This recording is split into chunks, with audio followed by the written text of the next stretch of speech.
You are listening to Hilary Topper On Air, the small business podcast to help you grow both personally and professionally. And now, here's your host, Hilary Topper. As we enter the age of robots and AI, how will companies, workers, and society respond to this disruption? Will this change be any different than past industrial revolutions, especially in the light of COVID-19? I'm Hilary Topper, and this is Hilary Topper On Air. Today, I'm speaking with Jeff Wald, who is the founder of WorkMarket and author of the new book, The End of Jobs, The Rise of On-Demand Workers and Agile Corporations. So, Jeff, welcome to the show. Can you tell us a little bit about yourself, your background, and WorkMarket?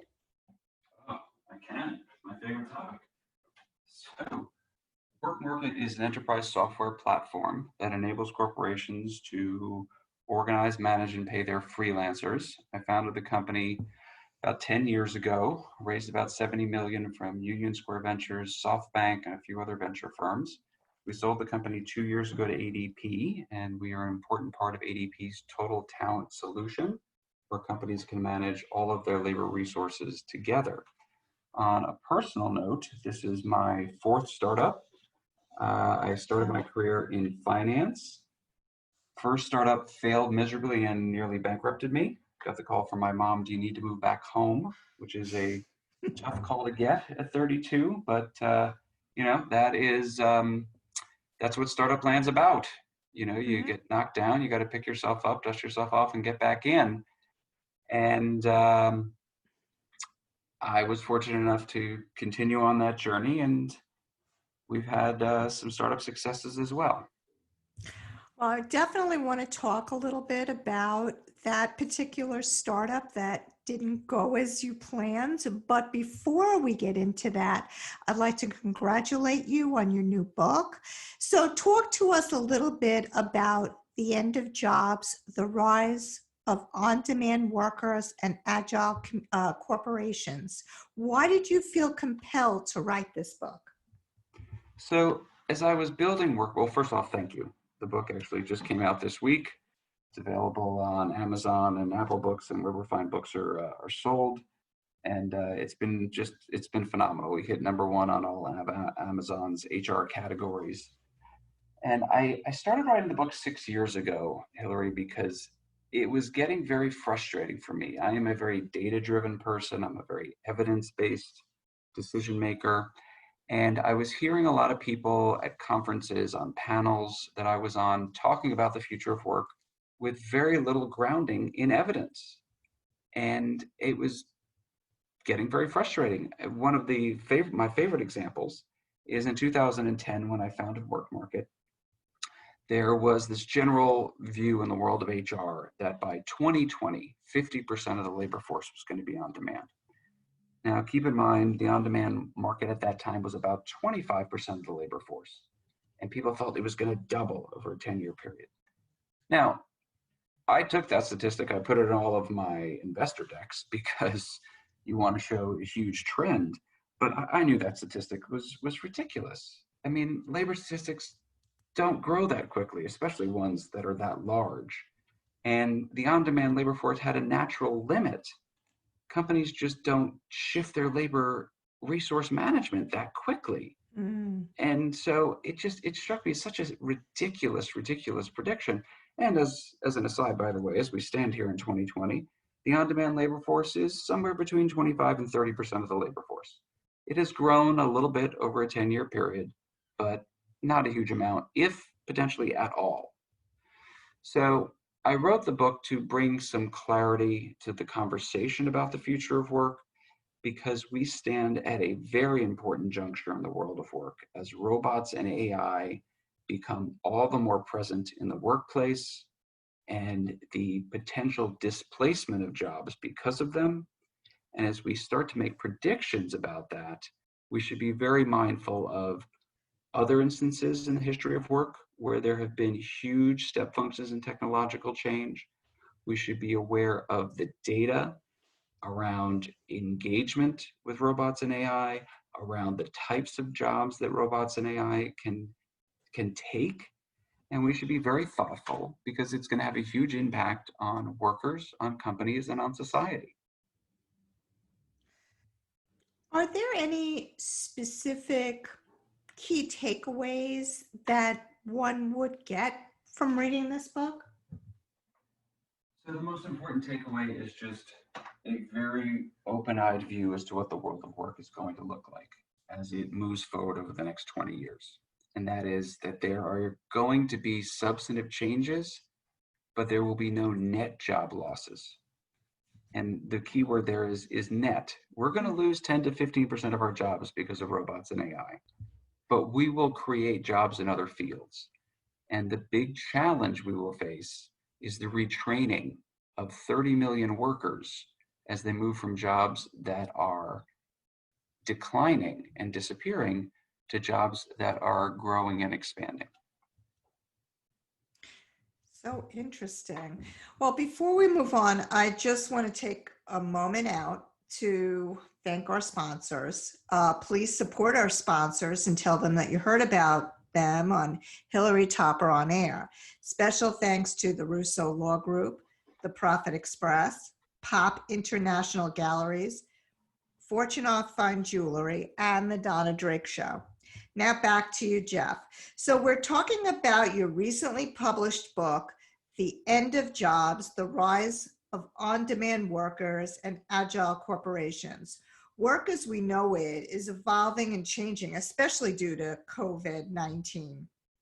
It feels to me like there's no more 9-to-5 jobs. What do you think of this on-demand labor market? So let's start with this. It feels like there are no more 9-to-5 jobs. 100% correct. Now, I mean, are there some? Of course there are. Will there always be? Probably. But if we think about 20 years ago, nearly 100% of the jobs were a one office, one manager, 9-to-5 job. Mm-hmm. And that started to break down as our technology allowed that 9-to-5 job to creep and slowly become an always on job, as we're always logging in and checking our emails and responding.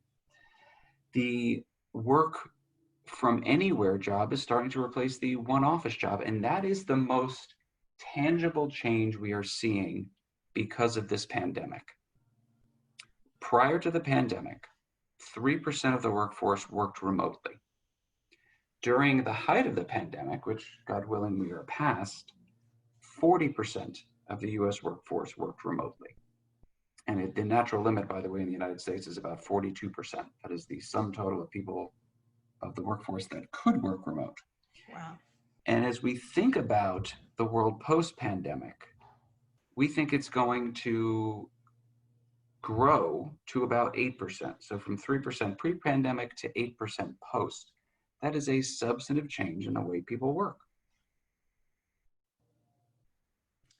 So let's talk about how this affects our future workforce, gig workers, human resources, etc. Well, gig workers are really interesting. So, my company is the leading piece of software to help corporations around the world manage their gig workers.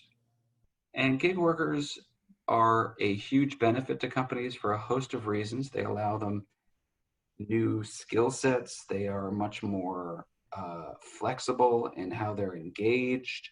They allow you to go into different geographies very quickly. And so the gig workforce, again, has seen some growth over the last 10 years. Now, when you think about them going forward, there are two different tensions that are happening in the world of work. One is more companies are seeing, again, highlighted by the pandemic, wow, the more gig workers I use, the more on-demand workers I use, the more flexible my workforce is, the more flexible my cost structure is. Not meaning you're paying people less, but you can turn them on and turn them off. And as companies saw their revenue plummet during the pandemic, they had to turn off as many costs as possible. And corporations that had very large fixed costs were jealous, quite frankly. They said, we got to do more of that if we're going to stay competitive. That's one tension that is pushing the on-demand labor force forward. On the other side, you have a regulatory environment that is potentially contracting the on-demand labor force. The most well-known piece of legislation is something called AB 5 out of California, which really, really tightens up the definition of an employee, which with the hope, I believe, of the people that drafted that legislation, that companies would bring freelancers and other on-demand workers onto their payroll as W-2s. That is causing some compression of the on-demand workforce. And we just don't know how these two are going to play out against each other over the coming years and decades, quite frankly. It's going to be really interesting to see how this all plays out. Let's take a turn now, and I want to go back to what you talked a little bit about in the beginning of the interview. With many business owners barely making ends meet at this point, or shutting their doors completely due to COVID-19, you've been in those shoes. Can you tell us about that time in your career and what you learned from it, your takeaway? Sure. I mean, that may be another hour or so, but I will tell you this. In startup world, the entrepreneurial world, people like to say, failure is not an option. And yeah, you should always think that way. But the reality is, with especially tech startups, failure is not only an option, it is the most likely outcome. We start these companies knowing that statistically, we have a 90% chance of failing. That's just the math of all the different tech startups that get started, 90% fail. And so it's not necessarily some huge surprise when it happens, but it doesn't mean that you're prepared for it. I had the unbelievable good fortune of attending all these wonderful educational institutions, master's degree from this entity, and MBA from a different entity, and worked at all these wonderful, big global banks, venture capital firms. And my whole life had been a series of successes and people saying, oh my gosh, you're amazing. And then all of a sudden, to fail so spectacularly, to get to a point where I had spent every dollar I had, that was not something that I had been prepared for no one's fault but my own.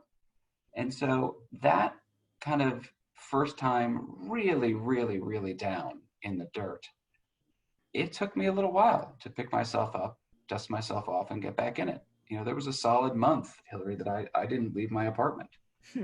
Not